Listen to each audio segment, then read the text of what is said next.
بسم اللہ الرحمن الرحیم۔ شروع اللہ کے پاک نام سے جو بہت مہربان اور رحم کرنے والا ہے۔ السلام علیکم۔ RKA اردو وائس کے ناظرین اکرام، ویڈیو پہ آگے بڑھنے سے پہلے ایک بار درود پاک پڑھ لیں۔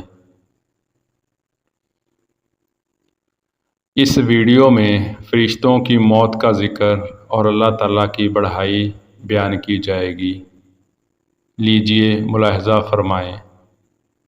دنیا کے لوگوں میں سے بدقسمت ترین وہ لوگ ہوں گے جو قیامت کے منظر کو خود اپنی آنکھوں سے دیکھیں گے۔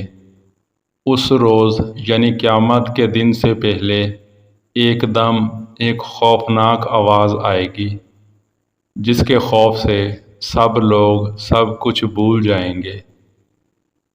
اس خوفناک آواز کے بعد سورج پھٹ جائے گا، تارے ٹوٹ جائیں گے، چاند بکھر کر ریزہ ریزہ ہو جائے گا اور زمین میں دراڑیں پڑ جائیں گی اور پہاڑ روئی بن جائیں گے، سمندروں میں آگ لگ جائے گی، دنیا تہس نہس ہو جائے گی۔ پھر اس خوفناک آواز کے ساتھ پوری دنیا کو اللہ تعالیٰ موت دے دیں گے۔ جب سب کچھ ختم ہو جائے گا، پھر پہلے، دوسرے، تیسرے اور اسی طرح ساتوں آسمان تک سب کو موت دے دی جائے گی۔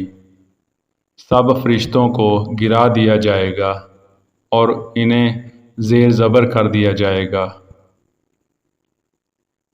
پھر رب تعالیٰ فرمائیں گے کہ کون باقی ہے؟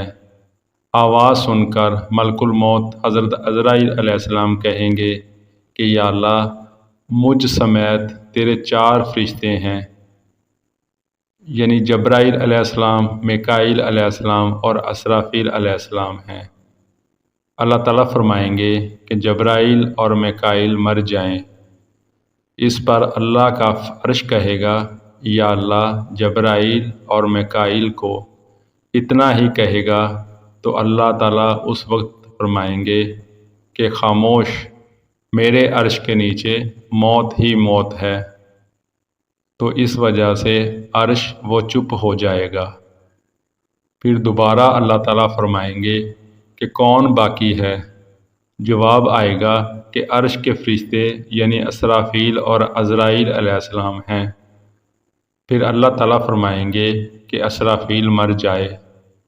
اس وقت اسرافیل سور پھونک رہے ہوں گے اور ان کے ہاتھ سے سور نکل جائے گا اور جا کر اللہ کے عرش پر لگ جائے گا۔ پھر اوپر اللہ اور نیچے حضرت عزرائیل علیہ السلام باقی ہوں گے۔ پھر اللہ پوچھے گا کہ کون باقی ہے؟ تو جواب میں عزرائیل علیہ السلام کہیں گے کہ بس اب تو میں ہی باقی ہوں۔ پھر اللہ تعالیٰ فرمائیں گے کہ جا، تو بھی مر جا، تو بھی میری ایک مخلوق ہے۔ پھر اللہ تعالیٰ کہے گا کہ کوئی ہے میرے شریک تو آؤ۔ پھر اللہ تعالیٰ زمین و آسمان کو ایک جھٹکا دے گا اور فرمائے گا کہ میں یکتا ہوں اور میرا کوئی شریک نہیں۔ اللہ اکبر۔ اللہ تبارک و تعالیٰ سے دعا ہے کہ اللہ ہم سب کو ایمان والی زندگی اور ایمان والی موت عطا فرمائے۔ اللہ تعالیٰ ہم سب کو قیامت کی تیاری کرنے کی توفیق عطا فرمائے۔ اللہ تعالیٰ ہم سب کا حامی و ناصر ہو۔ آمین یا رب العالمین۔